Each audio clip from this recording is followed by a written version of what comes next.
y'all, and welcome to Trials to Triumphs. I'm Ashley Blaine Featherston Jenkins, but you can call me ABFJ.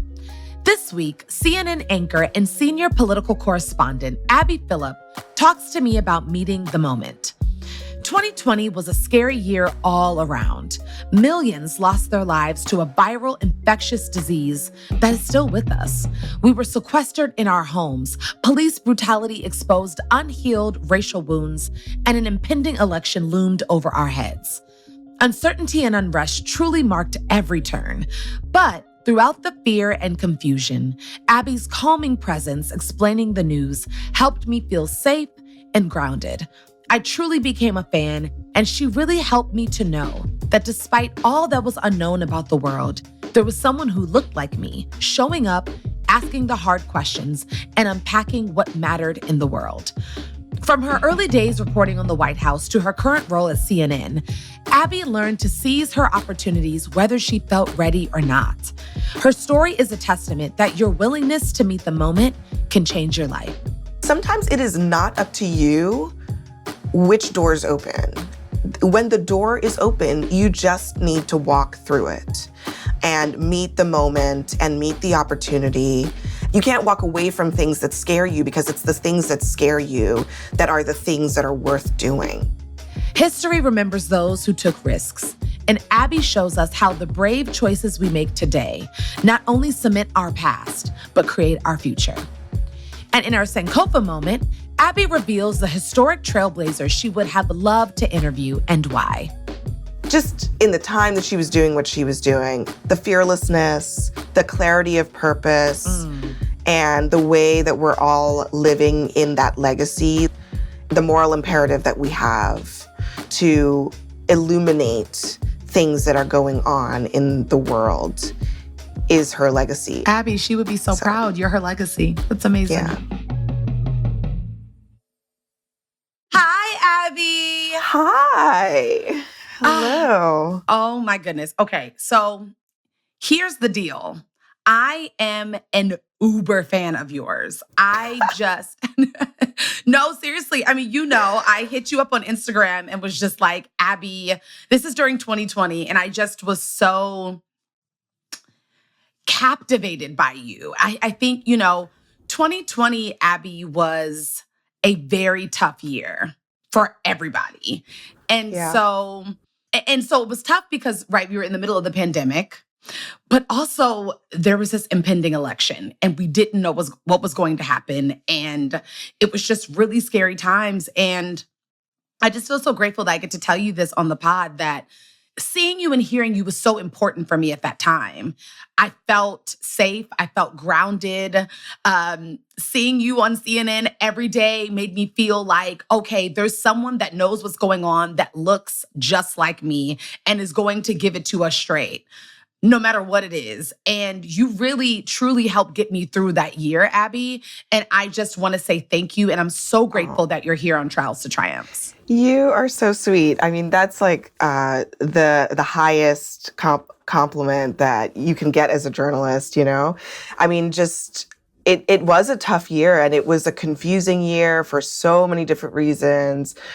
For me as well. I mean, I think it was a time when we were all just figuring out what the heck was going to go on. And so I wanted to approach what I was doing from that exact perspective, like, what's the real truth of what's going on here? Because I don't think people really have the patience for platitudes and beating around the bush. And I think they were looking for people who were in the news, especially, to be straight up with them about it. So anyway, that's what I hope to do. And I really appreciate you saying that. It's incredibly sweet of you to say that. So I'm going to jump in, Abby, with like a bit of an icebreaker question. Okay, are you in? Yeah. What has been your peak and valley of this year thus far? Oh, this year? Yeah. Whew. Okay, well, the year is young. Yeah. So, I mean, things could still happen. Okay, the peak is really easy. My peak every day is my daughter. I mean, it's literally every day, the highlight of every single day in my life right now. I get to come home to this beautiful, smart, funny, like joyful little baby who's so cute. And that's kind of just figuring out how to be a working mom has been difficult, but it's been great. And maybe, you know what, honestly, maybe that's like my valley. I had some really low points too as a working mom. Just feeling like we put so much pressure on ourselves as women and as mothers. And, when I went back to work those first few weeks, I was an emotional wreck. My daughter was like kind of self-weaning. She didn't want to, I was breastfeeding her, and then she stopped wanting to nurse. And that really set me into like an emotional tailspin. I was coming back to my job and wondering, did I still have a place here? Did I still, can you get back into your groove? Have you forgotten how to do your job? And I had to come out of that, and it took a while, but I did. And it's motherhood, parenthood, it has really like its ups and downs, the highest highs, and sometimes really the lowest lows for me emotionally. But at the end of the day, I'm still here. Yes, you're still here. I just am always so grateful to hear moms speak so candidly about the ups and downs. I love that. I feel like we're in a season of where moms are like, you know what? We're not hiding what it's really like. We're going to tell it. We're going to have our vlogs, and we're going to do our Instagram posts, and we're going to be on TikTok giving the reel. And I just am so grateful, because the truth is, it's so helpful for me, as I think about approaching motherhood at some point in the near future. I'm just so grateful to the moms that I feel like I'm more equipped than I might be if nobody was telling me. Yeah. It's like there's been such an evolution on that, I think, in the workplace where, I talked to women of a different generation who talked about, you wouldn't put pictures of your kids on your walls in your office because you didn't want people to think that you were that like focused on it. And I think that in the women of my generation, as we are kind of coming into our own in the workplace, we're basically saying, hey, we're out here doing a lot of work. We are doing our jobs. We are going home and being mothers and partners to our partners. And you got to recognize all of that. I mean, it is not all possible all at the same time. And so using, I think, the power that has been accumulated by generations of women over time in the workplace to finally say, the place that we want to get to is not that we pretend that women don't have kids, because they do, and not to pretend that when you have a kid that it has absolutely no effect on your life, because it does, but to say that when that happens, that this is a natural part of, the circle of life. Somebody's got to have the kids, and we're doing, millions of women are doing it all over the world, and they're also working, and they're also being breadwinners for their families. And it's about everybody acknowledging what those contributions are. And so I think that can be very empowering.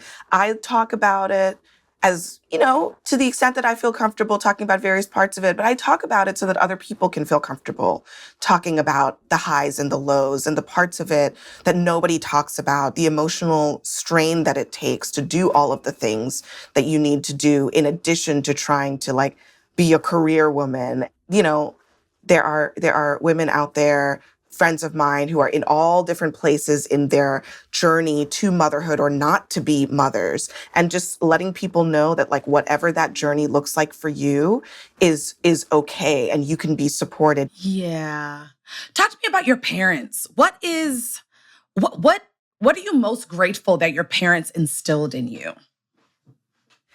My parents are amazing. I mean, I talk about a lot about how they are immigrants from Trinidad and Tobago. And that alone, I think always growing up knowing that my parents were the type of people who were willing to take a big risk for their future and for their kids' future, it changes my whole approach to my life and like what my responsibility as a person is. I always felt like what my parents did, I'm not sure I would have been able to do. They picked up in their 20s and they left their whole family, they left their whole lives, and they came to this country with very little, not a whole lot of money, no sort of, my dad was actually finishing his bachelor's at Howard at the time. So he was just trying to get an education. My parents were trying to find work and just trying to establish themselves. And growing up, we didn't have a whole lot. I mean, my parents worked for, doing like various tasks, nanny, house cleaning for for a wealthy family in the area. And what they built from that is not like, my parents are not wealthy, but they are, or by a long shot, but they raised us to always believe that we were meant for, big things. I think there was always a sense of possibility that because they brought our family into this country, that was our opportunity to do big things. And so I think that's the mindset I always grew up with. And I always try to kind of come back to a place of gratitude because I know my parents come from a little tiny island, a very small town in a tiny island. And my grandmother, the house that I spent a lot of my childhood in, my grandmother's house, there was no central air. There was, very little. My grandmother lived a very simple life. And to come from that to where I am today, I graduated from Harvard University. I'm sitting here working for a major news organization. I know what it was like for me growing up, when my parents, as a kid, like, we did not have very much. I couldn't do activities like clubs and sports because my parents just couldn't afford for us to do things outside of school. So knowing that history and sometimes just taking stock of where you are, even if it's not ultimately where you want to be, it's not the end of your journey, but you just sometimes have to remind yourself that I've come so far from where my grandmother came from and where my parents started out. And that's amazing. Yeah. That is amazing. And then all of us, I mean, especially as Black people in this country, I mean, we all come from people who lived through just really kind of incredible just discrimination and structural barriers to their success. And so we all come from something. We all come from somebody's sacrifice. And I think that is, we have to remember that. It's like actually a source of strength more than anything else. It's just like it's a moment to realize like, we're built to persevere through this stuff. Yeah. I think, as you were talking, I was thinking, your grandmother's trials, for example, have led to your generation's triumphs. It's generational. Sometimes you look at it as such a individual pursuit. And sometimes it's the pursuit of legacy. It's the pursuit of greater for whoever is next and greater for whoever's after that. Give me the tea on how you got into politics. I actually think in some ways I grew up just kind of looking way, way back. Like, Trinidadians actually tend to be really into politics, like into Trinidadian politics, into American politics. They're kind of into it. Okay. And so they're just into current events. And so like family discussions were always kind of like debates about politics, about current events, about culture, about all kinds of things. And so I honest to God, took that for granted. I didn't even think it was unusual or notable. And so that's why, even though I was interested in politics, I was interested in history, I was interested in all of that stuff, I didn't necessarily think of think about it as something that I wanted to do as a career until I went to college and I thought I was going to be a doctor, and I started doing all my like pre-med classes, and I was just like, this is not it. Like, this is not for me. This is not for me. And I just, when I compare, when you compare your passion for something against that of other people who are also pursuing it, and you realize there's a gap there. Like, I just wasn't as passionate about it as some of my peers were. And it was a signal to me that I needed to really think about what motivated me. And it seems simple to think about now, but at the time, it actually took quite a long time. It's an exercise in thinking about, okay, what do you do when no one is telling you to do that thing? What do you do in your free time? What do you gravitate toward when you're surfing the internet? And I realized that I gravitated toward politics. I would sit there and I would just wake up and like pull up the Washington Post or Politico on my phone, and I would like read the news when I was in college. And I didn't really think about that as a signal to myself that was just something that was closer to my passion until later. And so that's how I ended up doing it. I started working for the paper in college, and I started writing stories. But then I went on this trip to Mississippi. It was like a civil rights and service trip. And that was, I think, the real moment that I decided that this is worth doing. I knew that it was like interesting to me, but when I was learning from journalists on that trip about the role that journalists played in the civil rights movement in writing about and documenting the desegregation of Ole Miss by James Meredith and the segregation that was occurring in the Deep South, Emmett Till's murder, just learning about the role that the media played in exposing those stories and distributing them far and wide and just making them you can't ignore them, and that's what I think the story of the civil rights movement is. A lot of things, but the efforts to kind of make Jim Crow segregation you can't make it impossible to ignore, I think was an incredibly powerful role that the media played in the course of history, in the course of human history.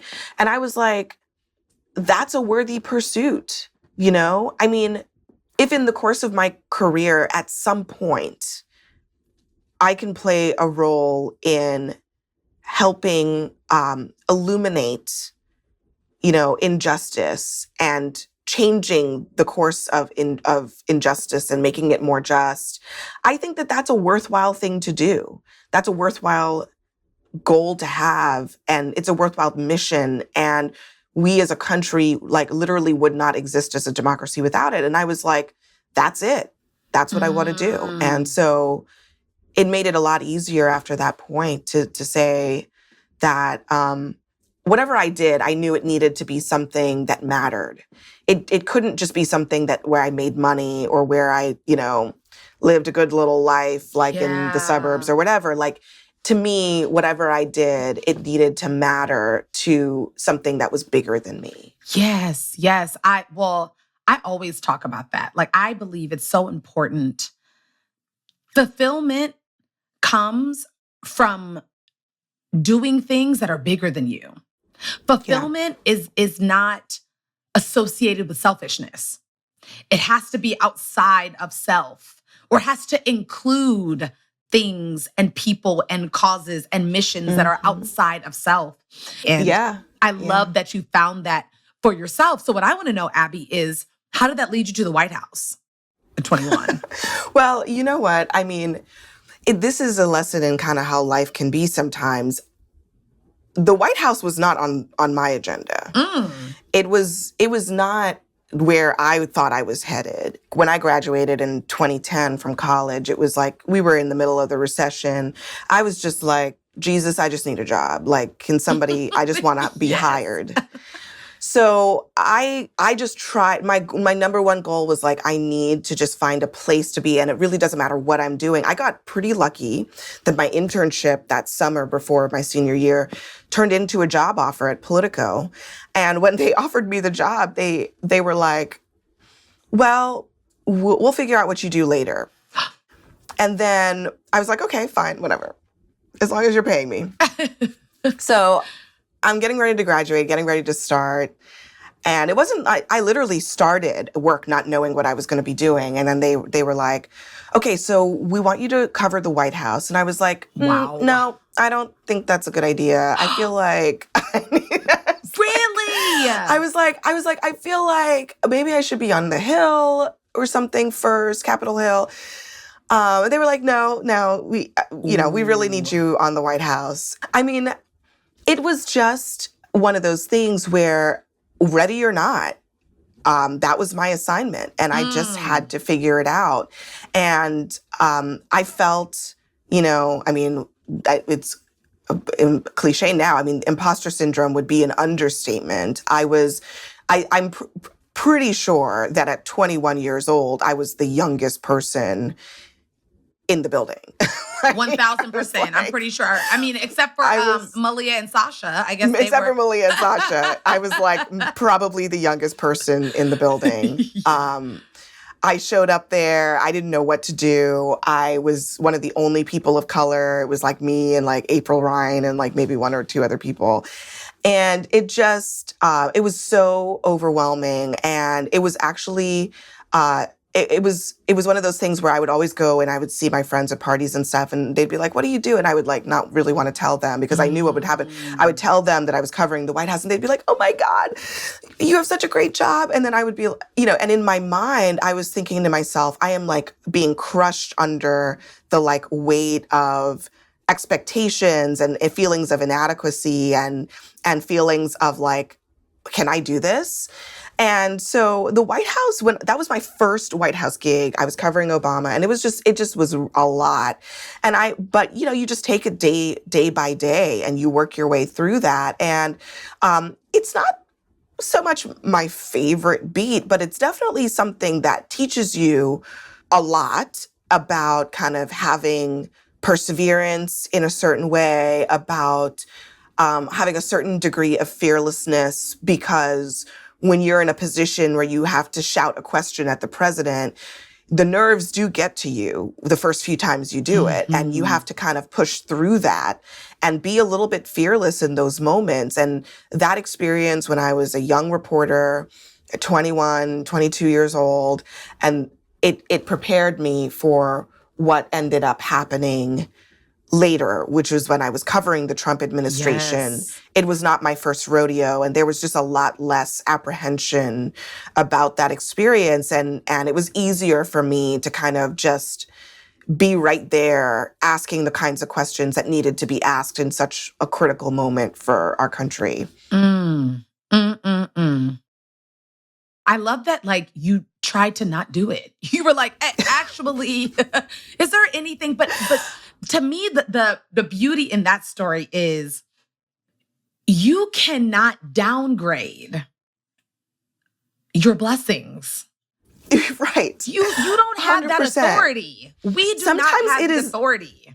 Yes, it is. Sometimes it is not up to you which doors open. And that has honestly been a major theme in my career, is that it is not a lot of times when my biggest opportunities have presented themselves, it is not because I made them happen in any particular way. It's not because I was expecting them to happen. It's not because I felt prepared for them when they happened.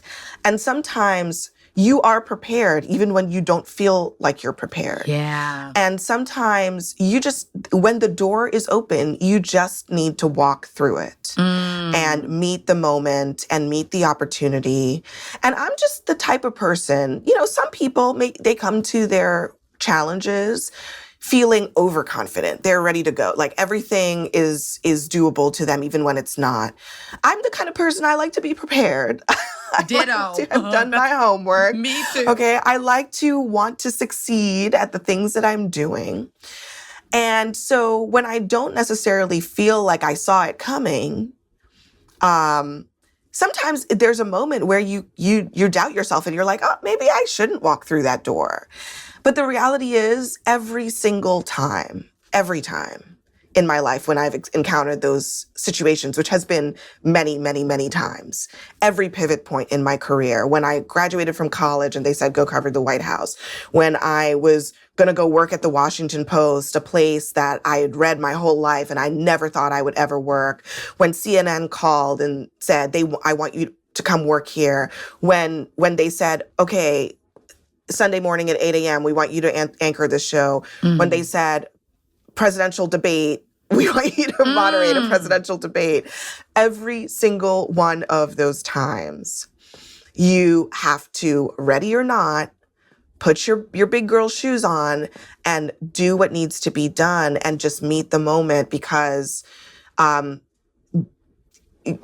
God is putting something in front of you, you just have to deal with it, and you can't walk away from it. And you can't walk away from things that scare you, because it's the things that scare you that are the things that are worth doing. Yes. You know, those are the things that are worth, you know, challenging yourself on. And every single major career turn that I've taken has been terrifying to me. But it's been worth doing every single time. Wow. I love that, Abby. Meeting the moment. Ooh, that's so good. And I think the cool thing about when you meet the moment is that in the moment, sometimes it's very scary. You feel like, okay, this door opened for me, but I'm scared to cross the threshold because am I prepared? But it's not until after. Sometimes you have to run an analysis, run a report after you walk through said door. And oftentimes you'll realize, oh, I was prepared. Yeah. I mean, that's the thing. You are probably ready. But you know what? Even if you're not, even if it doesn't work or you fail, that is fine too. Sometimes you really have to go through those experiences of failure to understand what it's going to take the next time around to succeed. Yeah. Maybe you have 60% of the preparation, and that's not enough. But even in the failures, those are important lessons. The people who stagnate are the ones who are never willing to take a risk, never willing to confront their own fears, and are never, because they're too afraid of failing. And you can't be in that mindset you will stagnate if you do that. You have to take the chance that you're probably prepared, but even if you are not, there are lessons to be learned from failure. Yeah. The truth is, you're right, Abby. You might trip over the threshold, jam your finger in the door.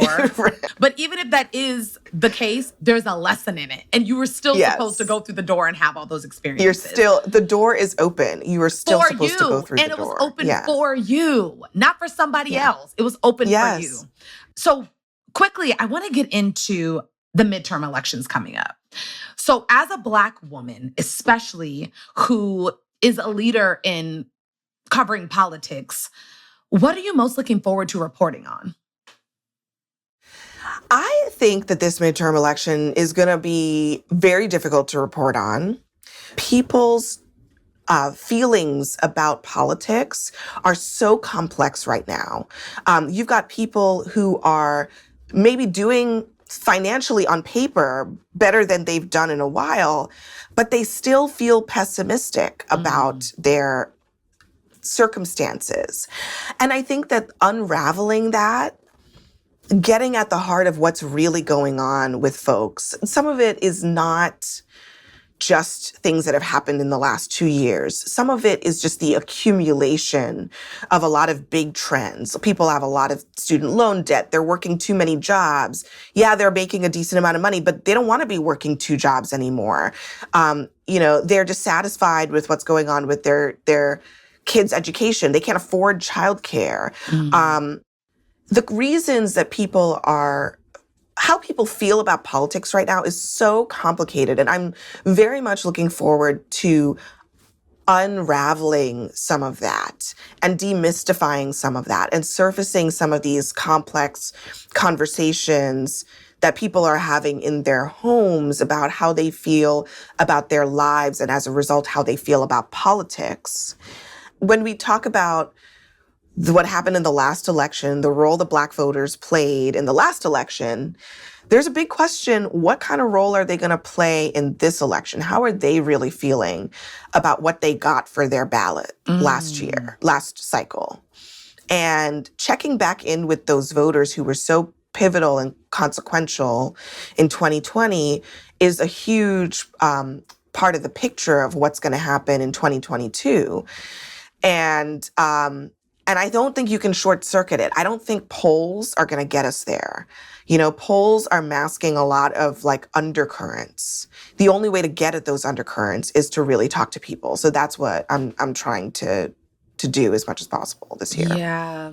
What do you think is the biggest, what would you tell Black women to be most aware of in this midterm election? You know, I think that Black women, but really all voters, people need to be cognizant that their vote does matter at all levels of government.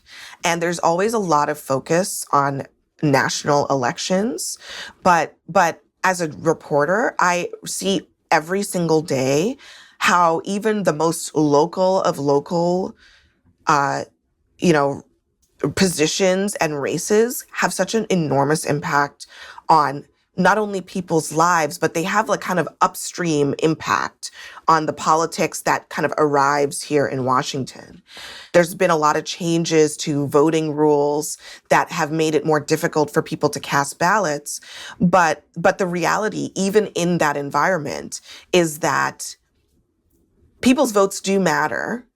And that with the right preparation and education, you can make sure that your vote is counted and that it is not discarded in the process. And people need to take ownership of that and ensure that they're informed. You know, I think we as journalists play a role in informing people about how they can go about voting, you know, but the fact that they can do it and that you can if you inform yourself, you can make sure that your vote counts. If you inform yourself, you can make sure that your vote counts and your voice is heard. Yeah. Thank you for that, Abby. I feel more informed and I'm so grateful for you. Abby, what would you say has been your takeaway from our conversation? Well, I mean, I think I've learned a lot from you, actually, in this talk. Oh, wow. I mean, I think that that there's a lot of times, this is kind of like a around the way answer to your question. A lot of times people, especially if they just kind of discovered who I was in the last 2 years, they're kind of like, oh my God, how did she get there? And I think that we all go through the same journey, you know, to find the greatest, you know, demonstration of our ability and our passion and our purpose. And I think we're all kind of going through the same thing. And the one thing that I know you know, and that I like to convey to people because they ask me this all the time, is that it's not like an overnight thing. We are all going through a journey that has its ups and downs, and that knowing what you're driving at is a big part of it, what your purpose is, but also understanding that that perseverance is really the key to it all. You know, I think that the commonality in your story and mine, like where we grew up, you know, what you want when you turn on the TV and what I want to do when I appear on TV, there's a lot of overlap there. And I think we all share the same kind of journey and struggle and all of that. And so I think I just I feel very connected to your story. And I think that actually when people probably listen to us, hopefully they also feel connected to it too, because, you do something totally different from what I do, but we have very similar journeys. And Yeah. I've really enjoyed kind of, I think your approach to it and mine are very similar, and I hope that people kind of learn from that and take something away from that. Yeah. No, that's beautiful, Abby. And thank you. I too, I think that's one of my takeaways, how much of myself I see in you Yeah. and how much I'm realizing that you see in me, but also I'm sitting here looking at you saying, I am so grateful that you're going to continue to be a part of my life on and off screen. I'm so grateful to know that as the years go on, as life events happen, as world events happen, that I will continue to have you to look to.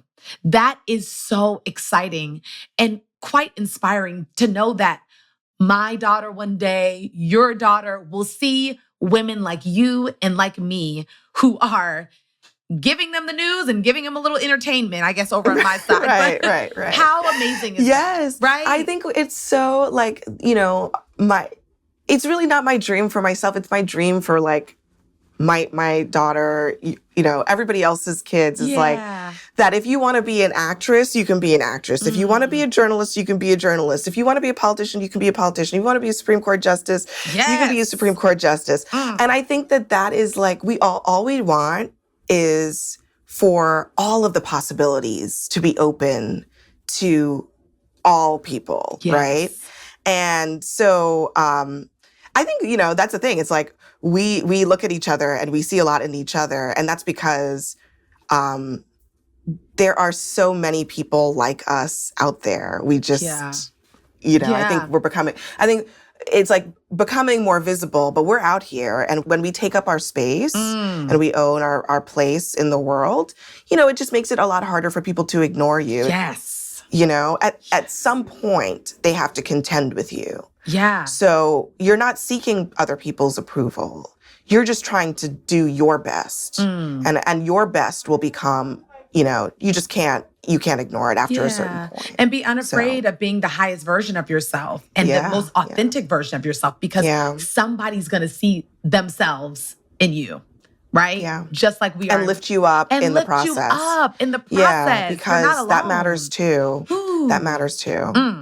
So, Abby, well, listen, I am a fan. And now you're my friend. We're just stuck with each other now. We're just stuck. Yes, likewise.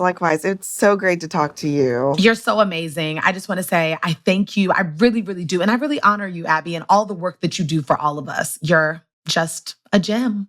I'm so grateful you came to join us.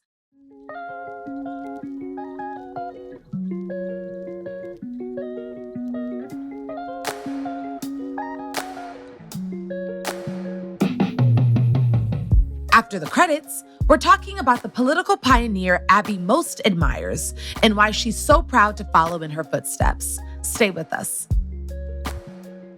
Thank you so much for listening. This podcast is produced by LWC Studios for OWN. The show's executive producer is Juleka Lantigua. Its senior editor is Verilyn Williams. Sound designer is Cedric Wilson. Managing producers are Camille Stennis and Paulina Velasco. Assistant producers are Michelle Baker and Shanice Tyndall. If you enjoyed listening to this episode, and we hope you do, please make sure to subscribe, leave a rating, and review wherever you listen to your podcast to ensure you hear the next one. If you can bring one historical figure back to life for an interview, who would it be and why? Ooh, I think it would be, I would say Ida B. Wells. Yes! I mean, it has to be, just because she's such, just in the time that she was doing what she was doing, the fearlessness, the clarity of purpose, and the way that we're all living in that legacy, like modern day journalism. Okay, modern day journalism is her legacy. Yes. The moral imperative that we have to illuminate things that are going on in the world is her legacy. Abby, she would be so proud. You're her legacy. That's amazing. Yeah.